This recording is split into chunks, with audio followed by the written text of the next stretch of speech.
सभी प्रकार की सिद्धियां देने वाली देवी सिद्धिदात्री माँ दुर्गा जी की 9वीं शक्ति का नाम सिद्धिदात्री है। चैनल पर नए हो तो वीडियो को लाइक और सब्सक्राइब जरूर करें।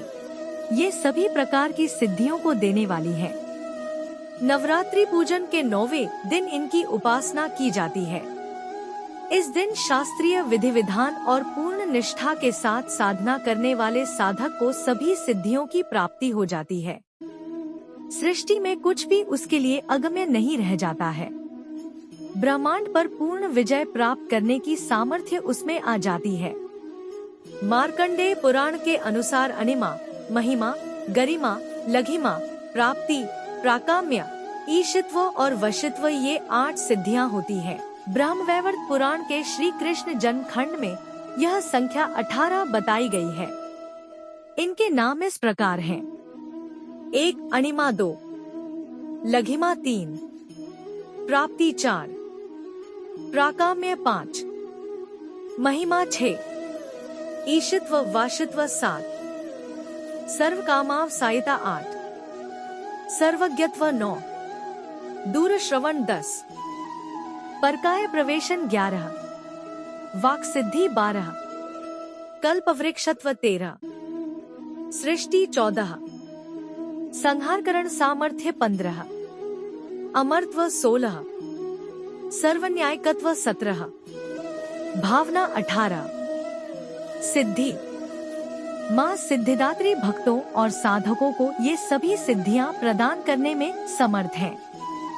देवी पुराण के अनुसार भगवान शिव ने इनकी कृपा से ही इन सिद्धियों को प्राप्त किया था।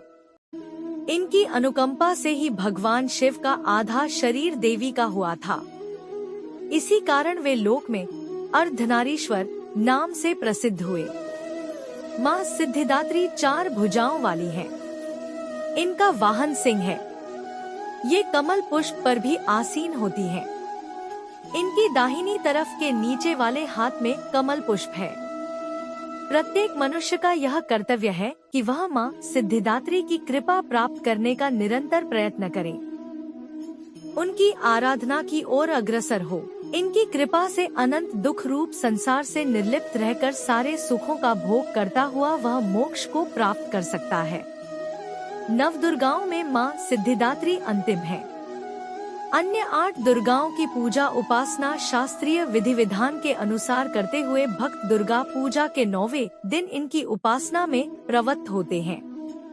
इन सिद्धिदात्री माँ की उपासना पूर्ण कर लेने के बाद भक्तों और साधकों की लौकिक पालौकिक सभी प्रकार की कामनाओं की पूर्ति हो जाती है।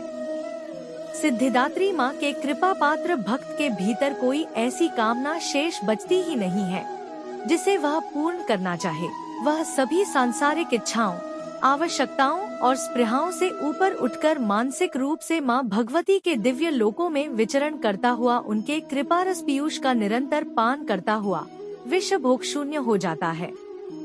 माँ भगवती का परम सानिध्य ही उसका सर्वस्व हो जाता है। इस परम पद को पाने के बाद उसे अन्य किसी भी वस्तु की आवश्यकता नहीं रह जाती। माँ के चरणों का यह सानिध्य प्राप्त करने के लिए हमें निरंतर नियमनिष्ठ रहकर उनकी उपासना करनी चाहिए।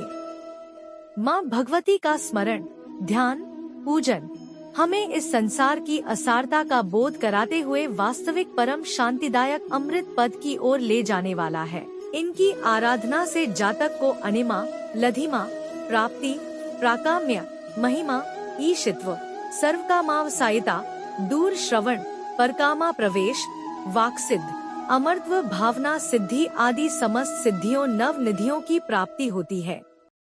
आज के युग में इतना कठिन तप तो कोई नहीं कर सकता, लेकिन अपनी शक्तिनुसार जप, तप, पूजा अर्चना कर कुछ तो माँ की कृपा का पात्र बनता ही है। प्रत्येक सर्वसाधारण के लिए आराधना योग्य यह श्लोक सरल और स्पष्ट है। माँ जगदम्बे की भक्ति पाने के लिए इसे कंठस्थ कर नवरात्रि में 9वीं के दिन इसका जाप करना चाहिए। या देवी सर्वभूतेषु माँ सिद्धिदात्री रूपेण संस्थिता। नमस्तस्य नमस्तस्य नमस्तस्य नमो नम। अर्थ, हे माँ सर्वत्र विराजमान और माँ सिद्धिदात्री के रूप में प्रसिद्ध अम्बे, आपको मेरा बार बार प्रणाम है। या मैं आपको बारंबार प्रणाम करता हूँ। हे माँ, मुझे अपनी कृपा का पात्र बनाओ।